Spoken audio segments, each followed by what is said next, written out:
আমার স্ত্রীকে আমি এইসব করতে দিব না, ওর ক্ষমতা আছে করবে, করলে ওকে আমি তালাক দিয়ে রেখে দেব, শেষ, সোজা কথা। ও আমরা এইভাবেই কথা বলি বাসায়, এক কথায় চলবা, এক কথায় উঠবে, এক কথায় বসবা, দ্বিতীয় কথা যেন বলতে না হয়। একদিন একটা ইস্যু নিয়ে মানে ঝগড়া তুল কালাম হয়ে গেল, আমি রাগ কন্ট্রোল করতে পারলাম না। বলছিলাম যে হাত মোজা ভালো করে পড়তে, হাত মোজা, হাত কথা বলার সময় দেখেন যদি আমি হাতে ভাবে উঁচু করি দেখা যায় এতটুকু। আমি বাসায় গিয়ে বলছিলাম যে হাত মোজা খুব ভালো করে এই পর্যন্ত পড়তে, এইটুক নিয়ে মনে হয় আমি 10 মিনিট ঝাড়ি দিছি, মানে বকা দিছি আর কি। একদম মাথা নিচু করে শুনছে, একটা কথা বলে নাই। আমি আমার পরিবারকে ঠিক করলে কেন কেন আমার মানে স্ত্রী বাইরে যাবে, কিভাবে যাবে? আমি বলতেছি না যে সে বাইরে যাইতে পারবে না, প্রয়োজনে তার প্রয়োজন পূরণ করতে পারবে না, এমন তো না বিষয়টা। বেপর্দায় এভাবে যাবে কেন? বেপর্দায় ফিতনার মধ্যে কেন যাবে?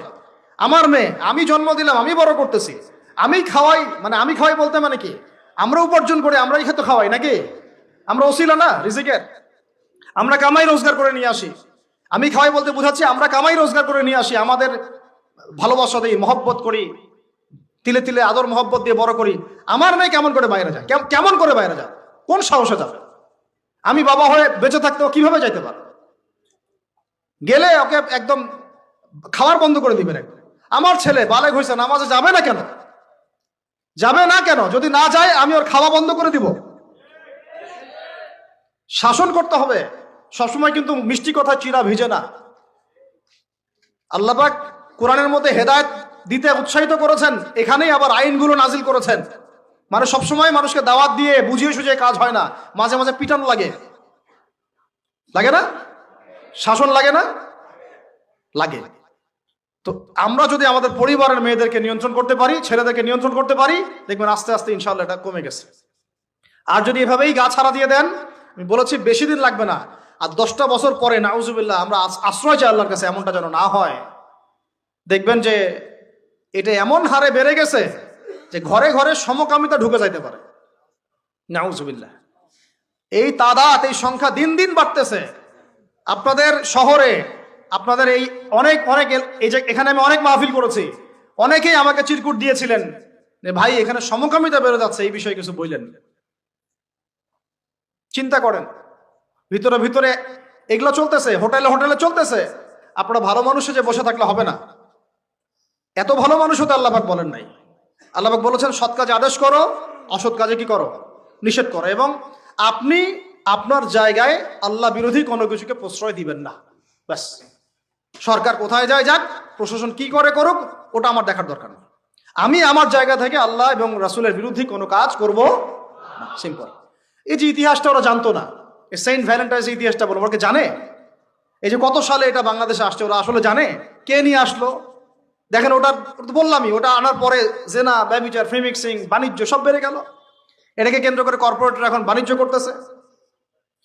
শুধুমাত্র এই দিবসে, শুনেন, আর এগুলো বলতে চাইনি, আমি বলতে বাধ্য হচ্ছি, শুধুমাত্র এই দিবসে কোটি কোটি টাকার কন্ডম বিক্রি হয়, জানেন? এটা শুধু শুধু কয়েকটা কান্ট্রির পরিসংখ্যান। সারা বিশ্বের পরিসংখ্যান দিলে তো আপনার চোখ কপালে উঠে যাবে। কি হচ্ছে আর কি হচ্ছে না। যেখানে আল্লাহ রাব্বুল আলামিন বলছেন চোখ নিচু করো, কাছেও যেও না, ওটা তো কোরআনে পড়ে থাকলোই, ওটাকে লঙ্ঘন করে জেনা হচ্ছে, ব্যভিচার হচ্ছে, অবৈধ সম্পর্ক হচ্ছে, প্রচুর ধর্ষণ হবে কালকে।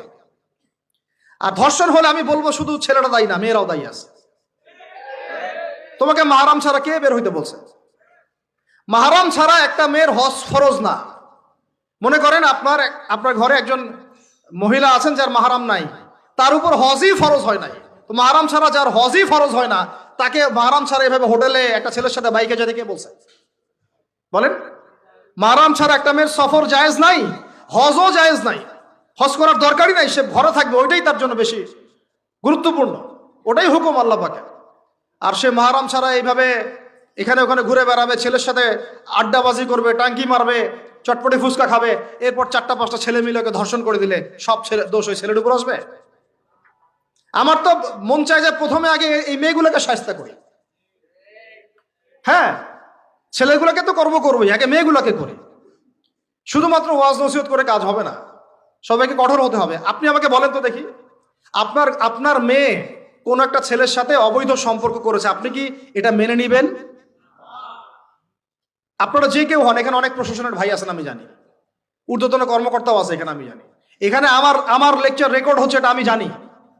আর আপনি আমাকে বলেন বা আপনার সিনিয়রদেরকে বলান এই কথাগুলো মেসেজ পৌঁছান, তাদের ঘরে যদি তাদের মেয়ে কোনো ছেলের সাথে অবৈধ সম্পর্ক করে তারা কি মেনে নিবে? তাদের মেয়েকে যদি কেউ ধর্ষণ করে তারা কি মেনে নিবে? আপনার ছেলেটা যদি সমকামী হয় আপনি কি মেনে নিবেন? আপনার বাসায় যদি কালকে একটা ছেলে এসে বলে যে আপনার মেয়ে এসে বলে যে বাবা আমি ওকে ভালোবাসি, ওর সাথে বিয়ে করার আগে আমি যৌন সম্পর্ক করে ফেলছি, আপনি কি মেনে নিবেন? আপনি যদি জানতে পারেন কালকে আপনার মেয়ে গর্ভবতী হয়ে গেছে, আপনি কি মেনে নিবেন? আপনি যদি জানেন কালকে আপনার ছেলে আপনাকে এসে বলছে বাবা আমি একটা ছেলেকে নিয়ে আসছি, ও ছেলেটা আসলে বাইরে ছেলে ভিতরে ভিতরে মেয়ে, তাই আমরা বিয়ে করে ফেলছি, আপনি কি মেনে নেবেন? তো এটা নবী সাল্লাল্লাহু আলাইহি ওয়াসাল্লামের ফিলোসফি ছিল। একজন সাহাবী এসে বলেছিলেন ইয়া রাসূলুল্লাহ আমি ইসলামের সব মানতে প্রস্তুত আছি, খালি আমাকে জিনা করার অনুমতি দেন। নাউযুবিল্লাহ। সাহাবীরা রাগ হয়ে গেছেন, এই কার সাথে কি কথা বলো, বেয়াদবি করতে। নবী সাল্লাল্লাহু আলাইহি ওয়াসাল্লাম বললেন দাঁড়াও, দাও তাকে ছাড়ো, আমি বুঝাচ্ছি। নবীজি তখন বললেন দেখো তুমি যে প্রস্তাবটা আমাকে দিলা, ইসলামের সব তোমার ভালো লাগে কিন্তু জেনা করতে চাচ্ছ, এখন বলো তো দেখি তোমার মায়ের সাথে কেউ যদি এমন করে তুমি কি রাজি হবা? সে বলছে না। তোমার খালার সাথে করলে না, তোমার বোনের সাথে না, তোমার স্ত্রীর সাথে না, তাহলে যেটা তুমি অন্যের ক্ষেত্রে চাচ্ছ না, পছন্দ করো না, সেটা কেন তুমি তোমার ক্ষেত্রে চাচ্ছ? এভাবে চিন্তা করলে আমাদের আর কথা বলার দরকার আছে? আল্লাহ পাক আমাদের সবাইকে কথাগুলো বোঝার তৌফিক দান করে। এখন শেষ করে দিচ্ছি এই পয়েন্ট থেকে। দেখেন আমাদেরকে সবচেয়ে ভালোবাসেন আমাদের রব আল্লাহ। সত্যিকারের ভালোবাসার ডেফিনেশনটা হচ্ছে যে আপনি নিঃস্বার্থভাবে কাউকে ভালোবাসেন। আমাদের আশপাশে যারা আছে, যারা হালাল, ইভেন হালাল, আমার মা, আমার বোন, আমার বাবা, আমার স্ত্রী, আমার ছেলে, আমার মেয়ে, এদেরও যদি কখনো স্বার্থে আঘাত পড়ে দেখবেন সেও আপনার পাশ থেকে সরে যাচ্ছে। এমন হয়নি কখনো? আপনার বন্ধু, আপনার ব্যবসার পার্টনার, আপনার বস, আপনার কলিগ, ওদের স্বার্থে আঘাত হলে ওরাও সরে যাচ্ছে পাশ থেকে, জিগরি দোষ সরে গেল পাশ থেকে, হয় না এমন? ভালোবাসা দুই প্রকার, বলেন কয় প্রকার? আমার সাথে বলেন, এখানে শেষ করে দিব 10টা মিনিট। ভালোবাসা কয় প্রকার? একটা হচ্ছে নিঃস্বার্থ ভালোবাসা। কি স্বার্থ? কোনো স্বার্থ নাই, নিঃস্বার্থভাবে ভালোবাসা। আরেকটা হচ্ছে কোনো না কোনো স্বার্থ জড়িত আছে এমন ভালোবাসা। আপনার স্ত্রীর চাহিদাও যদি আপনি পূরণ করতে ব্যর্থ হন দেখবেন স্ত্রীর সাথে আপনার গন্ডগোল লেগে যাচ্ছে, যদিও সে হালাল বৈধ, তাই না? এমন হয় না অনেক সময়?